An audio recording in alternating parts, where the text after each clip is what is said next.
Okay, today we're going to talk about skill builder number one. Skill builder number one is our emotions. We have these two visuals for our skill builders and emotions.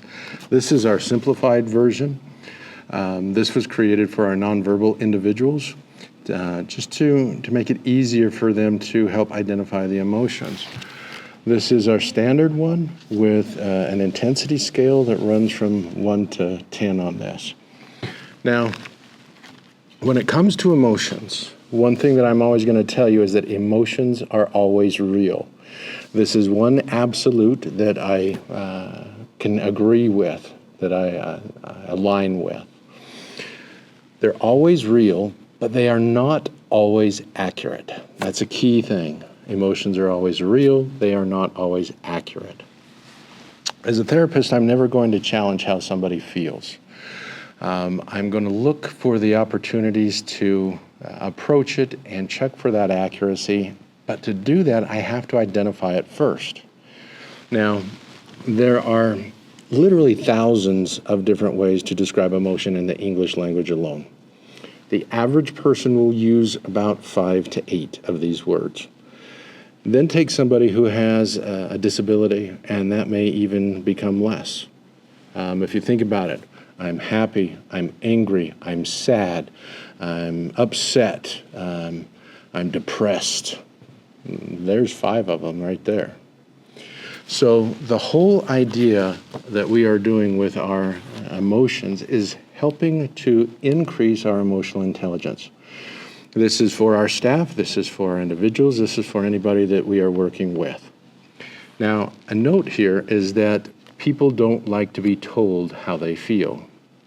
Think about it. Has anybody ever said, I know you're mad at me? It tends to put people on the defensive. So the way that we're looking to use this is we may have a situation where somebody is upset. We may approach them, hey, I can see you're upset. Come talk to me, help me understand. How are you feeling? And then they may go through this and they say, okay, well, right now I'm really confused. I'm confused. I was told one thing by one staff over here, and I was told another thing by this one over here, and that one is making me really irritated. So another key point here is that emotions, you can have more than one. You can combine the emotions, okay? They can also have different intensities. And we have this intensity scale because I might feel confused at a level 4, and I might be frustrated at a level 7. And as I begin to identify how these emotions are coming through, and I am expressing that.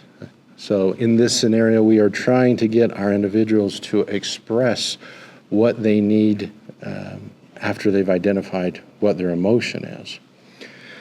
If somebody comes in and they're frustrated at a 2 or 3, my response is going to be different than if somebody is frustrated at a 7, 8, or 9. Once you hit a 9, 8, 9, or 10, people are hitting into crisis. The power of this comes from identifying things, typically when the 1 through 7 range of this. Okay? Now, as a part of that, it ties into our anger intensity scale. You notice that the anger intensity scale also goes 1 through 10, as this goes 1 through 10. This is not a coincidence. The anger intensity scale was developed by talking with our individuals and getting their input in regards to words that they use when they're angry. And it goes anywhere from feeling disappointed to being pissed off. And one of the things that they will use is ballistic. If somebody is ballistic, they're in crisis. Again, our power comes when we look at this and we catch this somewhere between 1 to 7. Now, the anger intensity scale, if I were to take this and I were to show this to 50 different people and ask them to rate them on their own intensity with this, they are going to give me different numbers every time. If I had 50 people, I will have 50 different responses from this. So what we did is we unified to have a common language. This is not to tell somebody how they feel. This is to help give them options to choose words that do not damage relationships. They're not calling names. They're identifying where they're at. so that they can get the help that they need to calm down. So as an example, if I'm angry and I come into the room and I tell you that I'm frustrated, well, if I have 50 people in this room and I tell you I'm frustrated, you can look at this and you can say, oh, okay, Adam's at a 5, okay? Or if I say to you, oh, I am so pissed off, you can look at this, oh, okay, Adam's at an 8.